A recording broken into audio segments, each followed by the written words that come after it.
Today we will discuss about accounting equation. Accounting equation को हम balance sheet equation भी कह सकते हैं, क्योंकि जब हम आगे जाके बैलेंस शीट देखेंगे तो हम जब उसका फॉर्मेट देखेंगे उसमें भी हम देखेंगे कि एक साइड पर हमारी होती है एसेट्स और एक साइड पर होती है हमारी लायबिलिटीज़। और अकाउंटिंग इक्वेशन भी ऐसी की होती है, जैसे कि अब हम यहाँ पे देख सकते हैं अकाउंटिंग इक्वेशन होती है assets is equal to liabilities plus capital. अब जब हम बैलेंस शीट बनाते हैं उसमें हमारी एक साइड पर एसेट्स होते हैं और एक साइड पर लायबिलिटीज़ होती हैं। कैपिटल हम यहाँ पर क्यों ऐड कर रहे हैं, क्योंकि कैपिटल भी ऑनर लेके आया होता है और ऑनर को भी हमने एक टाइम पे जाके रीपे करना होता है, इसलिए हम उसको भी लायबिलिटी कंसीडर करते हैं। हम अकाउंटिंग इक्वेशन को assets is equal to liabilities plus capital भी लिख सकते हैं, या फिर assets minus liabilities is equal to capital भी लिख सकते हैं। जो अकाउंटिंग इक्वेशन होती है वो हमारी फंडामेंटल बेस होती है double entry book keeping system के लिए। जैसे कि अब हम देख सकते हैं we have also seen that if there is any change on one side of the equation there is bound to be similar change on the other side of the equation or among items covered by it। इसका मतलब क्या है कि जब भी हमारे equation की एक साइड पर कुछ भी चेंज होगा उतना ही चेंज, वही सिमिलर चेंज इक्वेशन की दूसरी साइड पर भी होगा। ये ज़्यादा क्लियर होगा इस एग्जांपल से। यहाँ पर हमें कुछ ट्रांजैक्शंस दी हुई हैं।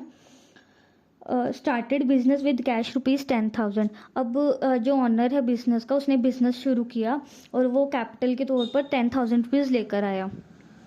अब ₹10,000 बिजनेस में आए हैं, कैश आया और कैश हमारा होता है एसेट, इसलिए हम टोटल एसेट्स में 10,000 को प्लस करेंगे। पर अभी ये जो पैसा है ये ऑनर लेके आया है, इसका मतलब ये ऑनर की कैपिटल है, तो हम दूसरी साइड पर ऑनर्स कैपिटल में भी 10,000 प्लस करेंगे। Next is borrowed ₹5,000। अब 5,000 की बोरिंग्स हुई हैं तो इसका मतलब कैश आया बिजनेस में, एसेट बढ़ा है, इसलिए हम टोटल एसेट्स में 5,000 प्लस करेंगे।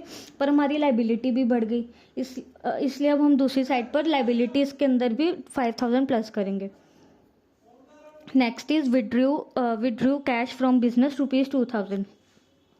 कि अब जो बिजनेस का ऑनर है उसने बिजनेस में से ₹2,000 बोरो किए हैं फॉर पर्सनल यूजेस। तो अब बिजनेस में से ₹2,000 गए हैं, इसका मतलब हमारा कैश कम हुआ, एसेट कम हो गया, इसलिए हम टोटल एसेट्स में से 2,000 माइनस कर देंगे। पर अब ऑनर ने विड्रॉ की है तो अब उसकी जो कैपिटल वो भी तो कम होगी, क्योंकि जो उसने पैसा बिजनेस में से विड्रॉ किया है उसने अपने पर्सनल यूज़ के लिए किया है, इसलिए हम उस ऑनर्स की कैपिटल में से माइनस भी कर देंगे 2,000। क्योंकि अब हमने एंड में जाके जब ऑनर को पैसा पे करना है तो हम 10,000 थोड़ी पे करेंगे, जब उसने बिजनेस में से ₹2,000 निकाल ही लिए हैं तो हम बाद में भी जाकर उसको 2,000 माइनस करके ही रीपे करेंगे, इसलिए ऑनर्स कैपिटल में से 2,000 माइनस होगा। Next is loan repaid to the extent of ₹1,000। कि अब हमारा जो लोन था उसमें से हमने ₹1,000 का रीपेमेंट कर दी। रीपेमेंट केस का मतलब हमारा कैश गया है, कैश कम हुआ है, इसलिए हम टोटल एसेट्स में से ₹1,000 माइनस कर देंगे। और हमारी जो लायबिलिटी खड़ी थी बैंक लोन की, बोरिंग्स की, हम उसमें से भी 1,000 माइनस कर देंगे।